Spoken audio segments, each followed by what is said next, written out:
Assalamualaikum warahmatullahi wabarakatuh. Selamat malam. Kami dari kelompok 5 ingin memaparkan materi presentasi kami yang berjudul Kependudukan, Potensi, dan Permasalahannya.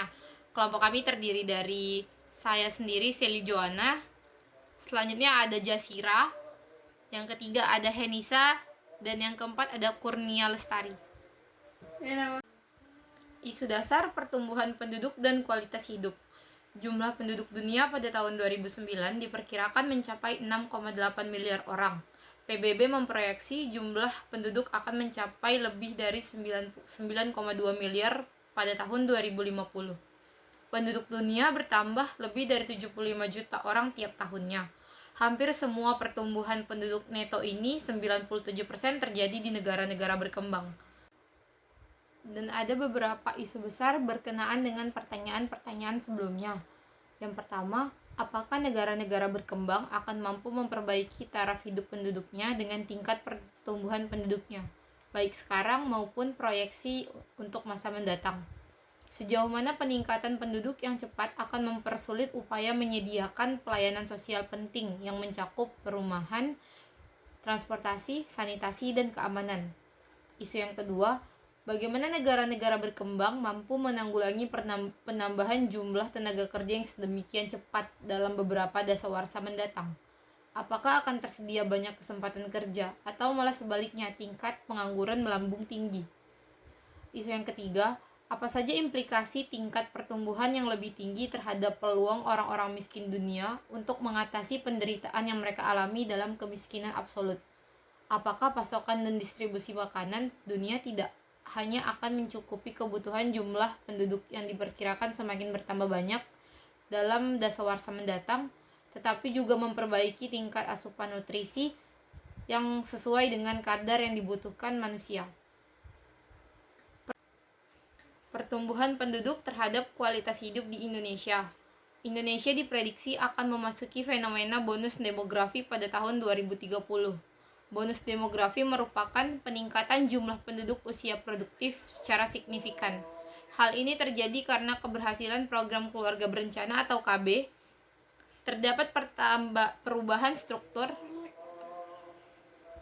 perubahan pada struktur umur penduduk yang ditandai dengan menurunnya rasio ketergantungan atau dependensi rasio penduduk non-usia kerja, yaitu penduduk usia 0-14 tahun dan besar dari 65 tahun terhadap penduduk usia kerja, yaitu.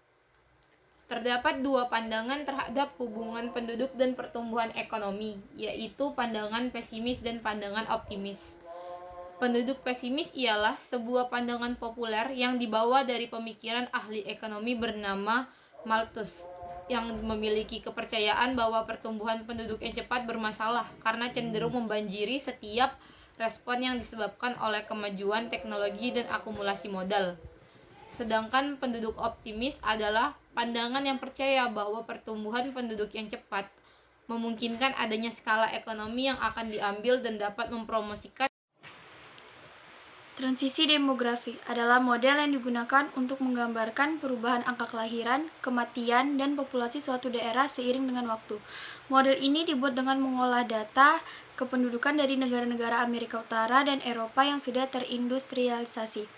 Model ini terbagi ke dalam beberapa tingkatan yang melambangkan perubahan drastis pada salah satu faktor pertumbuhan penduduk. Model ini juga berusaha untuk menjelaskan mengapa perubahan-perubahan tersebut dapat terjadi. Transisi demografis dapat pula digunakan untuk memprediksi struktur populasi yang mungkin terjadi pada suatu negara. Negara yang berada pada tahapan awal cenderung memiliki penduduk usia muda yang banyak, sedangkan negara pada tahapan akhir cenderung memiliki penduduk usia tua yang banyak. Dan di sini dapat kita lihat ada tabel yang terdiri dari beberapa tahapan. Tahapan pertama, pada tahap ini angka kematian dan angka kelahiran masih tergolong tinggi. Umumnya pada tingkatan 35/1000. Pada tahapan ini terdapat pertumbuhan penduduk yang sedikit. Angka kelahiran yang tinggi disebabkan oleh tidak adanya perencanaan keluarga atau alat kontrasepsi, tingkat kematian anak yang sangat tinggi sehingga orang tua terpaksa melahirkan lebih banyak anak agar kemungkinan ada yang hidup lebih tinggi, sistem perekonomian subsistem yang padat karya sehingga diperlukan banyak anak untuk bekerja di lahan pertanian dan peternakan. Jumlah anak yang banyak dianggap sebagai tanda kejantanan dan kesuburan rahim. miskin. Oleh karena itu, banyak keluarga yang melahirkan banyak anak agar dapat berbangga diri. Kepercayaan agama yang sangat kuat, banyak agama diantaranya adalah Katolik, Hindu, dan Islam yang menyarankan keluarga untuk mempunyai anak yang banyak. Sedangkan angka kematian yang tinggi, terutama pada anak kecil, disebabkan oleh penyakit dan wabah yang merajalela, kelaparan dan pola makan, serta nutrisi yang buruk, tingkat kebersihan yang buruk, kemampuan medis yang sangat terbatas. Tingkat pertama pada transisi demografis berkorelasi dengan kondisi peradaban Inggris sebelum tahun 1760. Sekarang hanya suku-suku pedalaman yang masih melakukan hunting and gathering seperti suku Bushmen Kalahari dan suku-suku tribal di hutan Amazon yang dikategorikan sebagai tingkat pertama.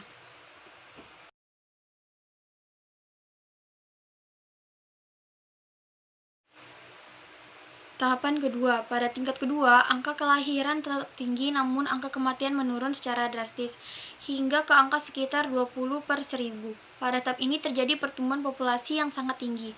Penurunan angka kematian disebabkan oleh semakin baiknya pengetahuan medis dan fasilitas-fasilitas medis, perbaikan infrastruktur sanitasi dan suplai air bersih, perbaikan pada suplai makanan baik dari proses produksi maupun distribusinya, kualitas dan kuantitas makanan meningkat sehingga menurunkan tingkat malnutrisi serta kelaparan, perbaikan infrastruktur transportasi sehingga lebih mudah memindahkan sumber daya alam dan sumber daya manusia, penurunan pada tingkat kematian anak. Tingkat kedua dari transisi demografis berkorelasi dengan kondisi Inggris pada tahun 1760 sampai 1880. Sekarang negara yang berada pada tingkat kedua adalah negara-negara LADC seperti Kenya, Ethiopia, dan Bangladesh. Negara LADC adalah kependekan dari Less Economically Developed Country. Istilah ini digunakan untuk negara-negara berkembang yang masih jauh dari tahap industrialisasi negara berkembang.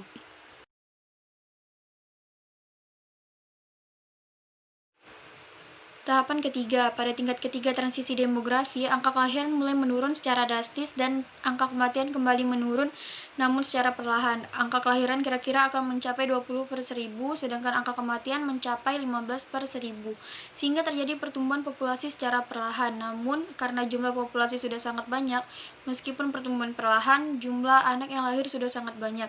Penurunan angka kelahiran disebabkan oleh munculnya inisiatif perencanaan keluarga, produk kontraseptif, dan aborsi, menurunnya tekanan untuk memiliki banyak anak karena pada tingkat ini kematian anak sudah rendah, mekanisasi industri dan pertanian menyebabkan jumlah pekerja yang dibutuhkan semakin sedikit, meningkatnya keinginan untuk memiliki kekayaan seperti rumah dan mobil, serta menurunnya kemauan untuk memiliki keluarga yang besar dengan banyak anak.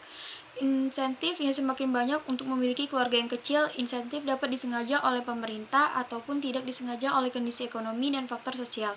Dan terakhir, emansipasi wanita menyebabkan semakin banyak wanita memilih edukasi dan karir ketimbang menjadi ibu rumah tangga. Tingkat ketiga transisi demografi berkorelasi dengan kondisi di Inggris pada tahun 1880 sampai 1940.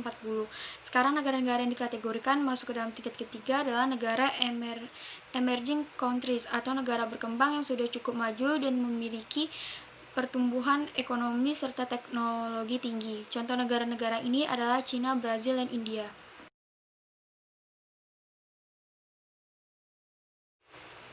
Tahapan keempat, pada tingkat keempat transisi demografis, angka kelahiran dan angka kematian sudah sangat rendah pada level 16 per 1000 untuk kelahiran dan 12 per 1000 untuk kematian, sehingga pertumbuhan populasi sangat rendah. Pada tahap ini, negara umumnya adalah dianggap maju dan terindustrialisasi. Pada tahap ini, sudah mulai ada risiko terjadinya peningkatan rasio ketergantungan, yaitu kondisi di mana terdapat banyak orang tua non-produktif yang harus ditanggung oleh generasi muda produktif. Contoh negara-negara yang sudah memasuki tahap keempat adalah Inggris, Amerika Serikat, Argentina, dan Jepang.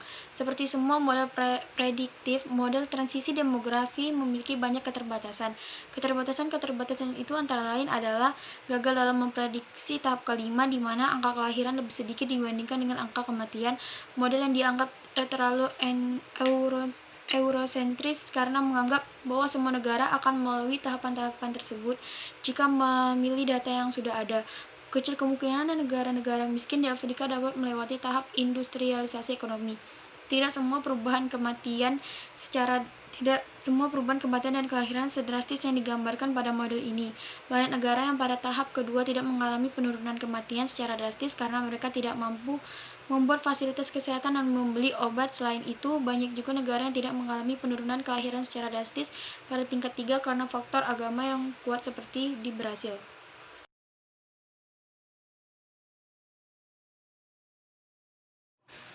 Dan yang terakhir yaitu tingkat kelima. Tingkat kelima merupakan tahapan transisi demografis yang baru diobservasi belakangan ini. Pada tahap ini, angka kelahiran turun sehingga menjadi lebih rendah dari angka kematian atau sebaliknya, angka kematian yang meningkat. Tahap ini ditandai dengan penurunan populasi negara tersebut.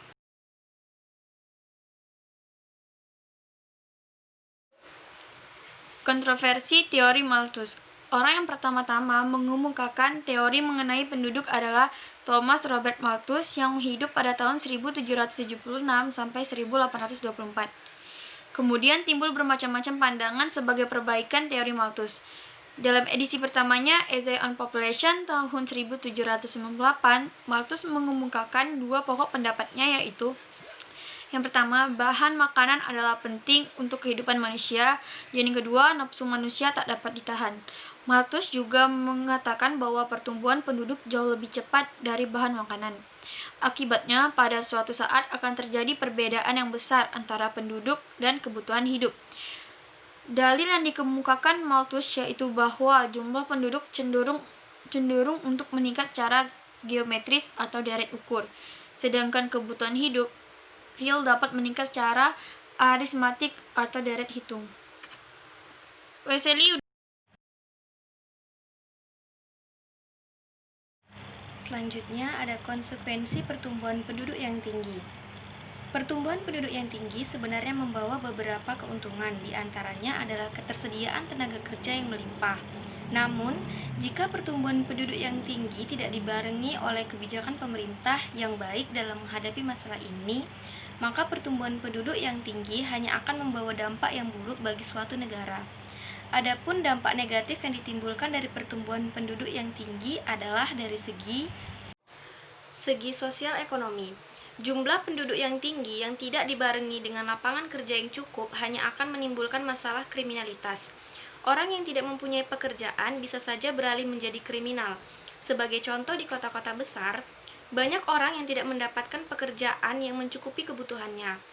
Mereka pun mencari nafkah dengan menjadi seorang kriminal seperti pencopet, perampok, dan sebagainya. Bukan hanya itu, dari segi sosial ekonomi, jumlah pertumbuhan penduduk yang tidak dibarengi dengan pendistribusian fasilitas yang merata akan mendorong terjadinya urbanisasi yang pada akhirnya akan memunculkan kelas sosial baru di masyarakat ibu kota. Adanya perumahan kumuh adalah contoh konkret dari masalah ini. Yang kedua ada pendidikan dan kesehatan. Pemerintah menginginkan penduduknya memenuhi standar kehidupan internasional. Keinginan mereka itu diterjemahkan dengan membuat kebijakan-kebijakan yang dapat memajukan masyarakatnya dalam bidang pendidikan dan kesehatan. Namun, jumlah penduduk pada suatu negara melebihi batas normal, maka kebijakan ini tidak dapat dilaksanakan. Sebagian besar penduduk tidak akan mendapatkan layanan kesehatan dan pendidikan yang memadai. Rendahnya kualitas pendidikan. Yang ketiga ada lingkungan hidup. Jumlah penduduk harus berbanding lurus dengan luas pemukiman. Masalah terjadi ketika lahan untuk pemukiman tidak cukup lagi untuk menampung banyaknya penduduk. Untuk mengatasi masalah ini, penduduk pun mengubah lahan pertanian atau hutan menjadi areal permukiman baru. Masalah tidak sampai di situ saja. Membuka lahan pertanian atau hutan menjadi lahan pertanian justru menimbulkan masalah lingkungan. Lahan pertanian atau hutan yang disulap menjadi areal permukiman mengakibatkan hilangnya daerah resapan air.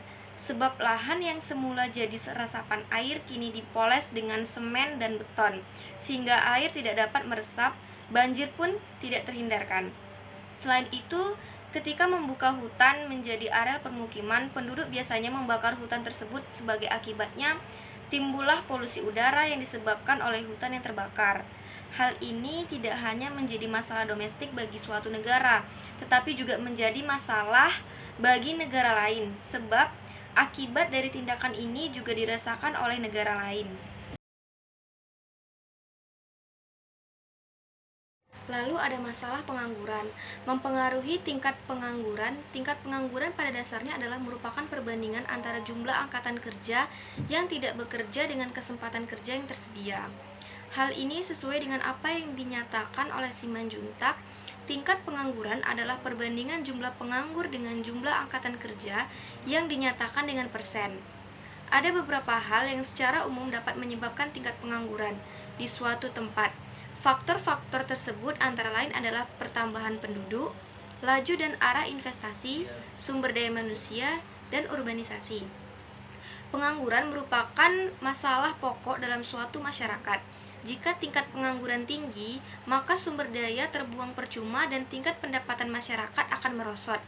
Dalam situasi seperti ini, keluasan ekonomi akan berpengaruh pada emosi masyarakat dan kehidupan keluarga sehari-hari. Menurut ahli Paul mengatakan bahwa berapapun besar biaya ekonomi yang diakibatkan oleh pengangguran, jumlah itu tidak mungkin mencakup seluruh penderitaan batin, sosial, dan psikologi yang disebabkan oleh pengangguran terpaksa yang berkesinambungan. Jadi, penganggur dengan terpaksa merupakan salah satu peristiwa yang sangat tidak menyenangkan dan sangat mencengangkan jiwa kebanyakan orang. Berikut ini adalah dijelaskan jenis-jenis pengangguran. Yang pertama, berdasarkan faktor penyebabnya. Berdasarkan faktor penyebabnya, penganggur dibagi menjadi beberapa jenis, yaitu pengangguran musiman, pengangguran yang terjadi akibat pergantian atau perubahan musim. Pengangguran siklis, pengangguran yang terjadi akibat krisis ekonomi sehingga terjadi pemutusan hubungan kerja. Yang kedua, ada pengangguran diasioner. Pengangguran terjadi akibat jumlah tenaga kerja lebih tinggi dari lowongan yang tersedia. Lalu pengangguran voluntari. Pengangguran yang terjadi akibat orang memilih tidak bekerja padahal masih mampu bekerja. Pengangguran struktural. Pengangguran yang terjadi akibat perubahan struktur ekonomi suatu negara. Lalu ada pengangguran teknologi. Pengangguran yang terjadi akibat kemajuan teknologi sehingga tenaga manusia diganti dengan tenaga mesin.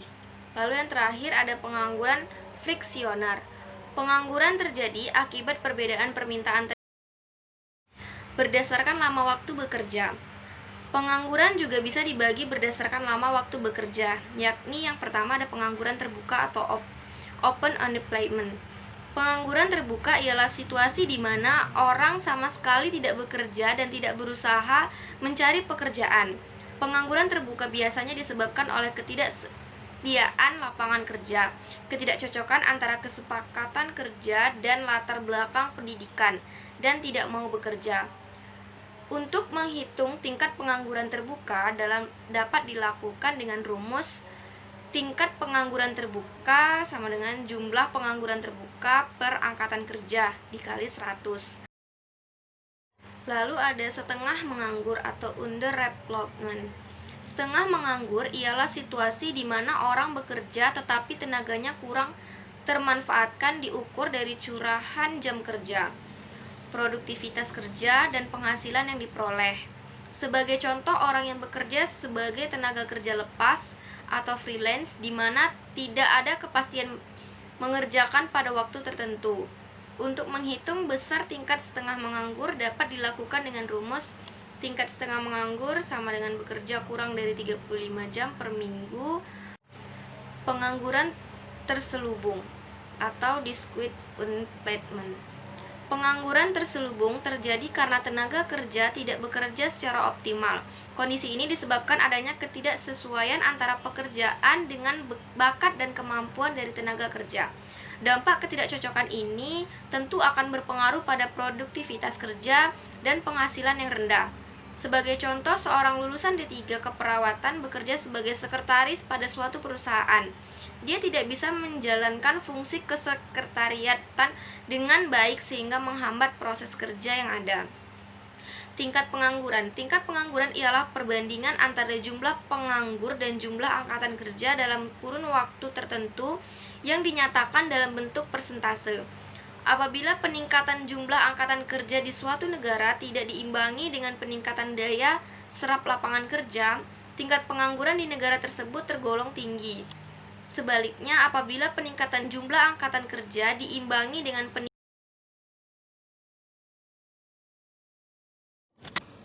kebijakan untuk mengatasi permasalahan pertumbuhan penduduk.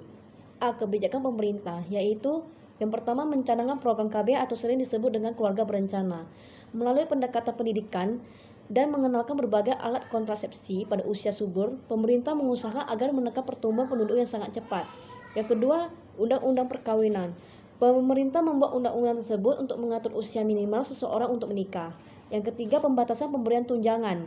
Pemerintah membatasi tunjangan anak bagi PNS atau ABRI maksimal sampai anak kedua. B. Upaya dan usaha pemerintah. Yang pertama, masalah kepadatan penduduk.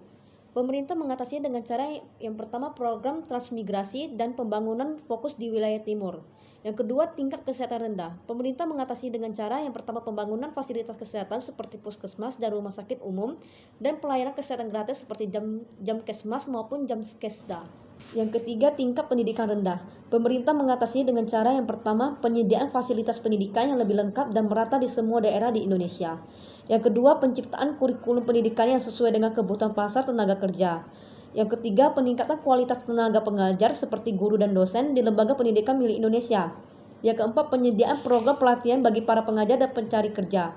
Dan yang kelima, yaitu mempelopori riset dan penemuan baru dalam bidang iptek di lembaga-lembaga pemerintahan. Dari hasil pemaparan yang telah kami sajikan tadi, bisa ditarik kesimpulan bahwa Indonesia termasuk salah satu negara dengan tingkat pertumbuhan penduduknya yang sangat tinggi. Hal ini bisa memberikan dampak negatif untuk negara apabila tidak diatasi dengan benar. Selain beberapa kebijakan dan upaya pemerintah dalam mengatasi laju pertumbuhan penduduk, ada baiknya kita sebagai masyarakat juga harus sadar diri dan terus mendukung program yang dijalankan oleh pemerintah. Sekian dari hasil pemaparan kami tadi. Apabila ada kesalahan mohon dimaafkan. Assalamualaikum warahmatullahi wabarakatuh.